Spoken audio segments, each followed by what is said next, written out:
Hi everybody, it's Laura at Hyperstamper. Today's junk journal is actually a custom journal. Somebody saw the fairy journal I put up a few days ago and really liked it and wanted to incorporate some fairies and some dogs, some fashion and Scotland. And I accepted that challenge happily, and this is what I came up with.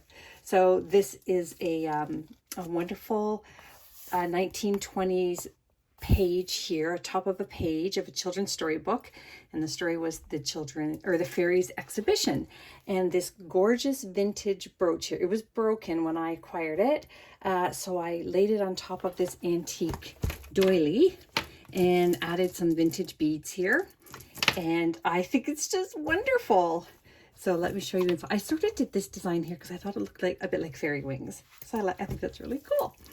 Now inside we've got a 1957 My Book House series, and this is the fairies here. They're really, really lovely illustrations there. And this is from the 1800s, this page here from a school book. And here is a lovely plate out of the Scottish Highlands book, and this is Balmoral Castle. So she'll love that because she was actually looking for the Scottish Highlands in particular. This is just a really fun little dog illustration here from a children's book from the 1930s. Just a piece of inner book spine, and I just think it's really pretty. And then this is a wonderful fashion page. Isn't that great? And that is out of a 1950s magazine. Look at the stunning photography as well. And I love the blue colors there. This is a early 1900s book page. And this is a wonderful little crochet book from the 1950s. And then I love this book page here. Oh, what a nice thought. Perfect for a junk journal, right? And this is a Scottish postcard. Isn't that lovely? And that is from the approximately 1920. So that's really pretty special. Antique book page here. I die cut some of the children's book pages for the flowers there. And then this is from my Scottish tartans. It's an antique book from the early 1900s. That is a Caledonia. I didn't have the clan that she had, so I just pulled some of the prettiest tartans I could find in there. And just a little 1920s banknote here. And then this book page was called A Friend. And this is for her friend. So I thought that was pretty special. Some lace. We've got a plate here from a vintage book. And then this wonderful Fables and Fairy Tales from the 1920s. I love the colors in this. Like, that's just your, like, the pièce de résistance in fairy illustrations, I think.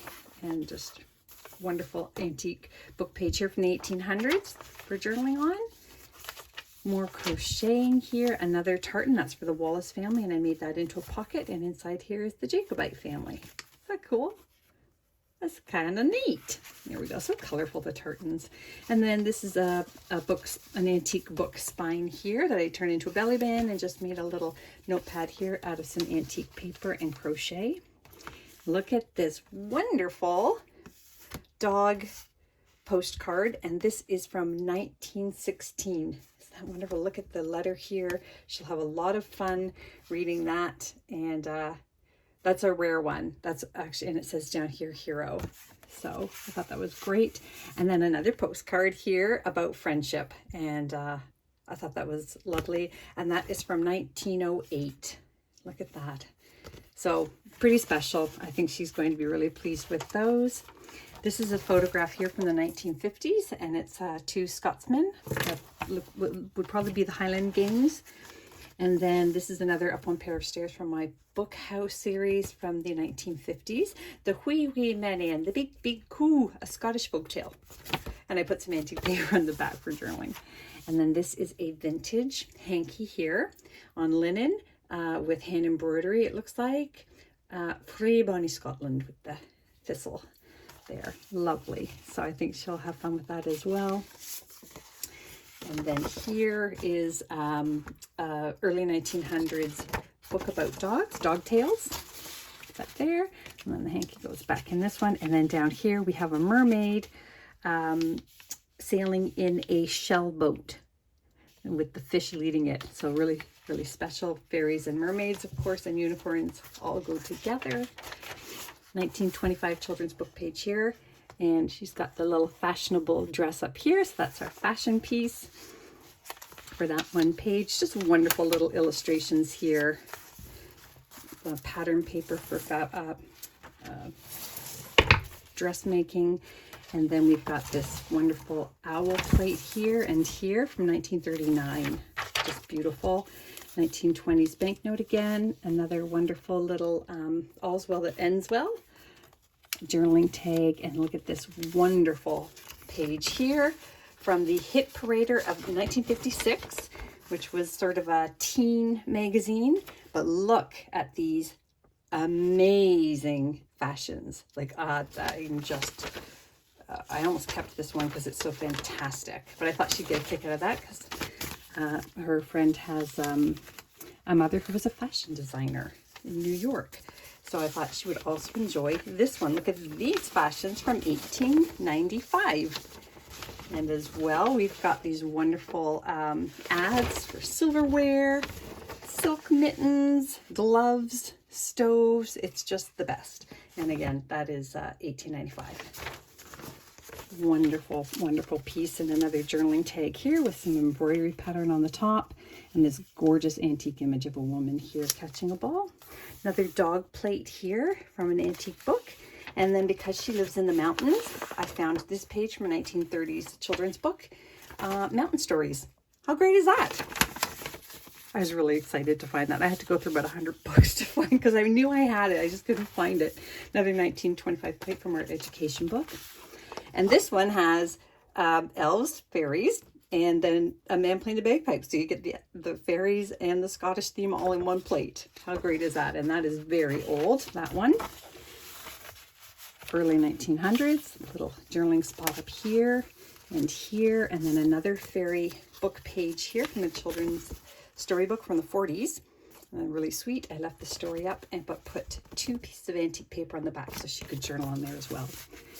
Isn't this amazing? Daughter of the land, because she does live up in the mountains. Just some pretty lace here. Vintage botanicals here. This is from 1856. This little dog picture here from a veterinary book. Isn't that neat? And this is an early 1900s piece here. We can see the embossing there from when they stamped it for the library. This is a 1920s map of the Americas. So North and South America. I really, really like that. I think it's very special. Another fairy book page here. Look at the lovely illustrations there of the fairies. Lovely. And then I turned this typing instruction book from the 50s into a pocket and put a 1953 pastry company receipt in there just for fun. Vintage botanical page. Look at the pansy on the back. Isn't that gorgeous? A pretty little cluster up in the corner there. Another fun children's book page here. Make popcorn on the fire. Some beautiful vintage lace here. A early 1900s woodworking page. A 1930s blank ledger page that never got written on. And then another Story of the Sower. This is from an 1800s book that was completely dilapidated, and I just really liked that, what was left of the spine. So it goes in here now. Here's a history book page on Washington. And on the other side, it's weather. Just fun to have in there. I made a fun cluster here with some antique paper up here. And again, we're just going to run right to the back here. A little window box piece here, and she can slip whatever she likes up here. And that brings us to the end. So I hope she loves it as much as I loved making it. Come back soon. Bye for now.